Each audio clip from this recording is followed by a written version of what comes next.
Life of Strange Double Exposure is a fantastic game, is what I would say if I was delusional. Now, don't get me wrong, it was a good game, but it sure wasn't great. Now, I don't think it was a piece of hot garbage like everybody is, like what I've seen people say anyway. And I know 2024, I think it came out. Um, so yeah, it's like a year or two old or whatever the hell. But I wanted to get it knocked out of the way. I played all the other Life is Strange games. I absolutely love them. Love the whole series. I love the first one. My favorite one is the second one with Sean and Daniel. I mean, I've got the little poster of it down there. And then I liked Before the Storm a lot. Didn't know if I would, but I turned out loving it. And then True Colors was okay. It didn't really strike my interest as much as the other ones, but I still enjoyed it. But with Double Exposure, it was different than the rest. It looked really good. I will say that it was very beautiful. I like where they went with Max in a way. I just didn't get the vibe that she was a teacher. It still felt like she was a student, if you know what I mean. Maybe that's just me.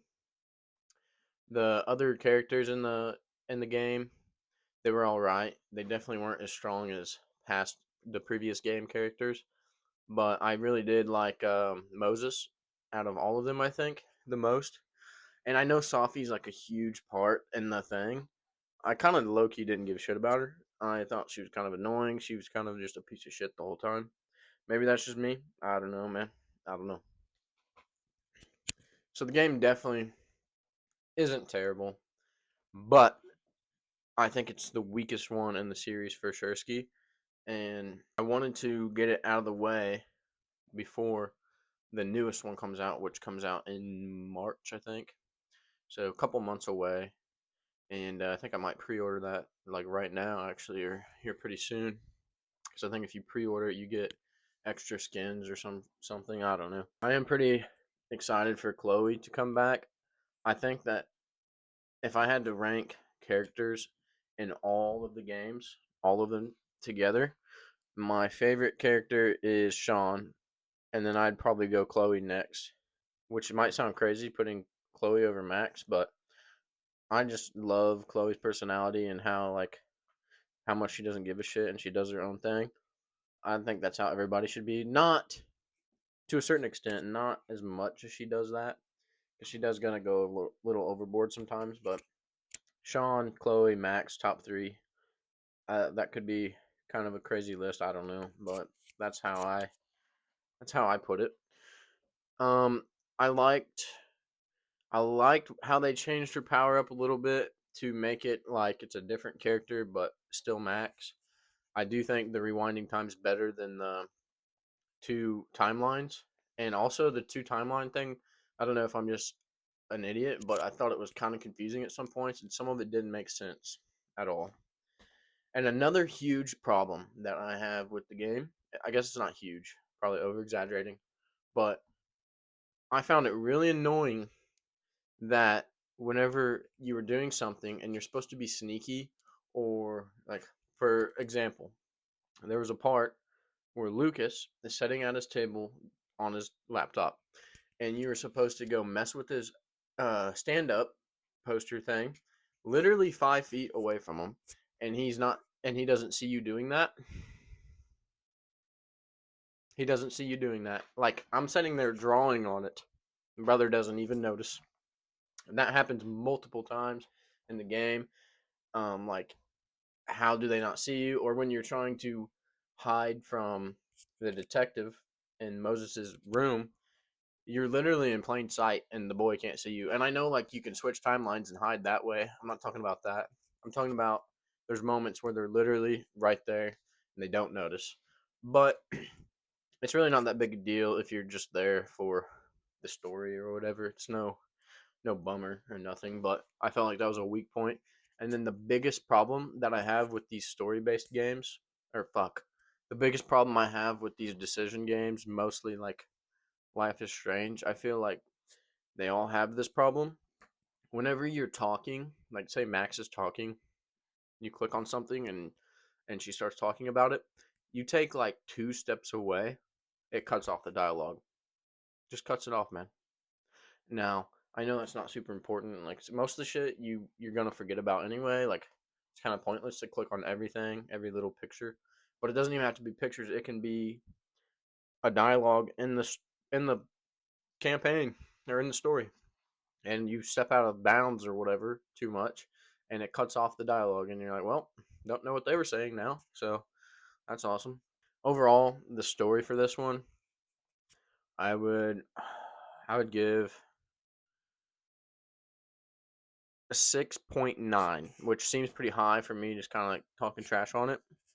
I don't think it was as bad as what I've seen people say. I enjoyed it still, but it definitely was the weakest one in the franchise.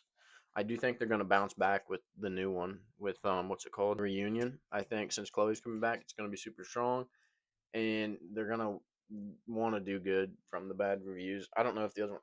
I don't really know. I've just seen a few things, bad reviews.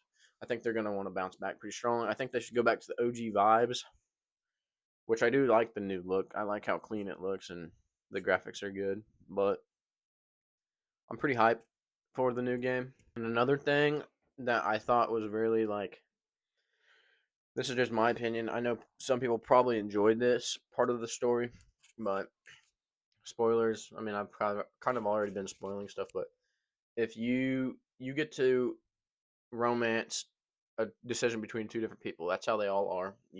It's either a girl or a guy usually. You get to choose, which is cool. I liked how they do that.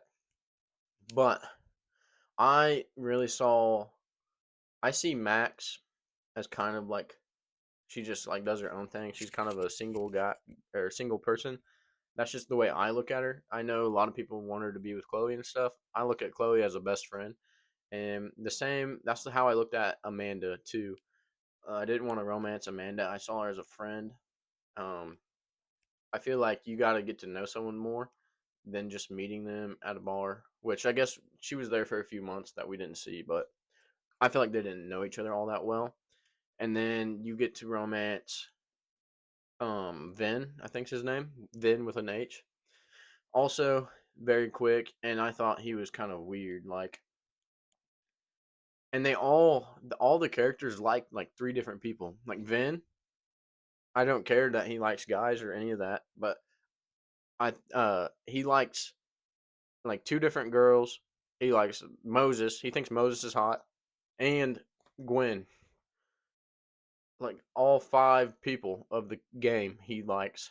So as soon as I was figuring that out, and he says like the craziest, corniest, dirtiest stuff, like genuinely nasty stuff. I feel like I don't know, just me. So I immediately turned him down. I was like, no, brother, get out of here. Um, so I just did the friend route with everybody. I think that's my personal opinion, best way to play Max. If you're going to romance anyone, I feel like it should be Chloe for sure, because they've been through it all, thick and thin. But I really hope they can pull through on this next game because I absolutely love this series. And if you are like, this might sound dumb, but if you're like a guy that thinks it might be corny because it's like a teenage girl type game, it feels like, don't even think about that. Absolutely, you should dive into it because the story is a masterpiece in my opinion. Because when I first started playing it, I was like, hope my dad don't walk in and see me playing this shit, which I know might sound dumb, but that's the way I was thinking because I just, the way it looks kind of, I don't know. But you should definitely give it a try because these are some of the best stories you could play in games. In my opinion, especially Life is Strange 2. That is like my second favorite game of all time. Holds a special place in me. Hurt. Yeah. All in all, mid game. I think it leaves room for um, the reunion to be a good one. Hopefully, I guess we'll find out. And I'm really excited that it came out kind of quick. I guess so. Yeah, that's about it. See ya.